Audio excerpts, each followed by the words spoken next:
시편 33편 1절에서 3절 말씀입니다. 너희 의인들아 여호와를 즐거워하라. 찬송은 정직한 자들이 마땅히 할 바로다.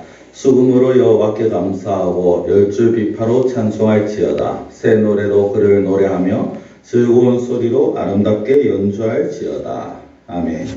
네, 이 세상에는 여러 가지 만남이 있습니다. 크게 만남이 좋은 만남이 있고 나쁜 만남이 있다고 그렇게 표현을 할 수도 있습니다. 좋은 만남을 가지게 되면은 그 만남은 그 사람에게 큰 도움이 되고 앞으로의 일에 많은 도움이 되어집니다. 그러나 나쁜 만남을 가지게 되면요, 그 사람이 오히려 앞으로 나아가는 일에 장래에 미래에 어떤 걸림돌이 되기도 하고 오히려 해를 입히는 경우도 있습니다. 좋은 만남 중에 가장 좋은 만남이 무엇이냐? 바로 하나님과의 만남이 되어집니다. 이 세상에서 가장 좋은 만남은 하나님과의 만남입니다. 그래서 예부터 만남에는 몇 가지 종류가 있다라고 말을 합니다. 부모와의 만남, 그리고 자녀와의 만남, 여러 가지 이야기를 합니다만은 가장 좋은 만남이 하나님과의 만남이죠. 그 하나님과의 만남 가운데서 만남으로 인하여서 정말 어떻게 보면 복을 받은 자, 그리고 하나님 앞에서 의롭다고 인정을 받은 자들이 하나님을 찬양해야 된다라는 내용이 바로 33편의 내용입니다. 이 33편의 시작은 의인들아라고 시작을 합니다. 의인은 어떤 자들입니까? 하나님으로부터 의롭다 인정함을 받은 자들입니다. 진짜 죄가 하나도 없어서 진짜 깨끗하고 거룩해서 의인이 아니라 하나님으로부터 의롭다고 인정을 받은 것이고 하나님의 은혜를 입은 자들입니다. 뒤에 보면은 계속해서 찬송은 정직한 자들이 마땅히 할 바다라고 말합니다. 정직한 자들. 이 세상엔 그 누가 정직하겠습니까? 그 누가 완전하겠습니까? 그러나 하나님 앞에서 정직하게 힘쓰고자 하는 자들, 하나님의 사랑을 입은 자들은 당연히 해야 하는 것이 찬송이요 하나님을 찬양하는 것이다 라는 것입니다. 그래서 수금이 나오고 열줄 비파가 나옵니다. 새 노래가 나오고 즐거운 소리가 나오게 되어지는 것입니다.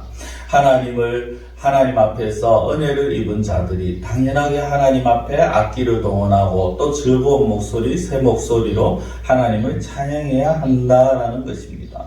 그러면서 이제 4절부터 19절까지는 찬양의 이유들이 나오게 되어집니다. 간단하게 말씀을 드리면요. 4절부터는 4절과 5절은 하나님의 성품입니다. 하나님의 말씀이 정직하고 그가 행하시는 일이 다 진실하고 공의와 정의를 사랑하시고 인자하심이 충만하다라는 하나님의 성품, 하나님의 공의와 하나님의 신실하심과 하나님의 정의가 선포가 되어집니다.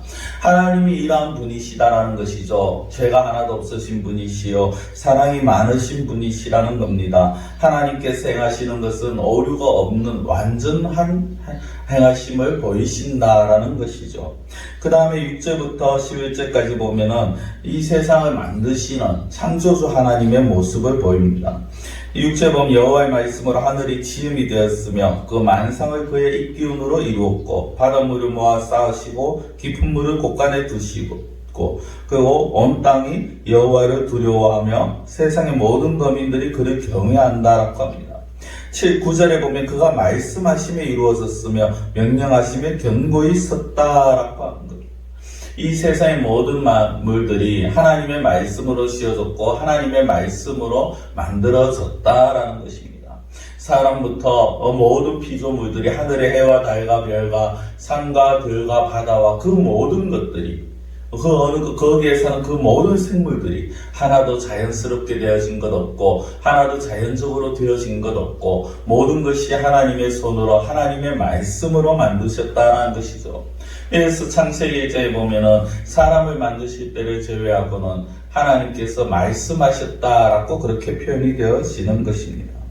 그리고 11절부터 15절까지는요, 그 만드신 인생들을 살펴보시는 하나님이 나옵니다. 자기 하나님으로 삼은 나라고 하나님의 기업으로 선택된 백성이 복이 있고 하나님께서 하늘에서 굽어보사 모든 인생을 살피시고 모든 거민들을 살피시고 그리고 그들 모든 마음들을 굽어 살피신다라고 말씀을 합니다.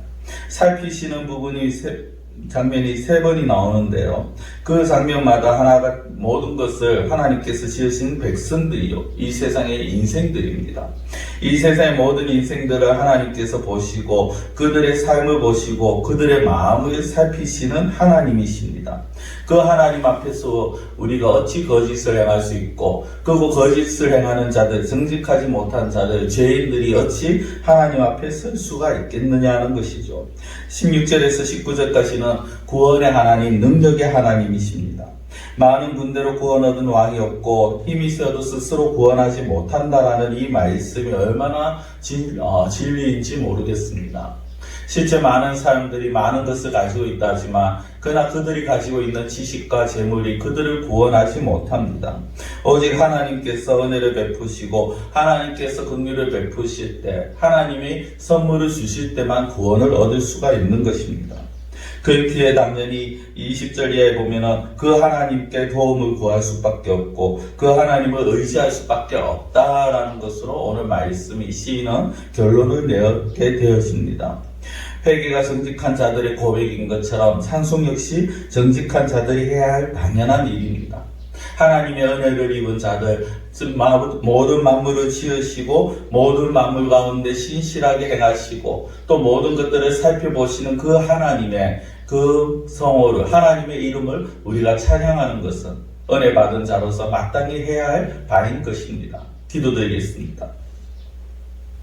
사랑의 하나님 아버지, 이 세상을 만드시고 살피시고 구원의 은혜를 베푸시는 하나님 아버지, 죄인인 우리를 의인으로 인정하시고 불의한 자들을 정직한 자로 도와주시는 하나님 아버지, 그 하나님의 은혜를 입은 저희들이 당연히 하나님 앞에 찬양해야 하는 것이 마땅한 일인 줄 압니다. 이 마땅한 일을 행하지 못하였음을 저희들이 회개하옵나니 저희들의 마음을 불쌍히 여겨 주시옵시고 저희들의 당연하게 마땅히 해야 할 자들, 마땅히 해야 할 찬양하게 할 수 있는 저희들이 되게 하시며 또 이런 모든 것을 만드시고 살피시는 그 하나님 앞에, 구원의 하나님, 능력의 하나님 앞에 우리가 그 하나님만을 의지하며 나아갈 수 있는 믿음을 덧입혀 주시옵소서. 단죄 원하고 예수님의 이름으로 기도드리옵나이다. 아멘.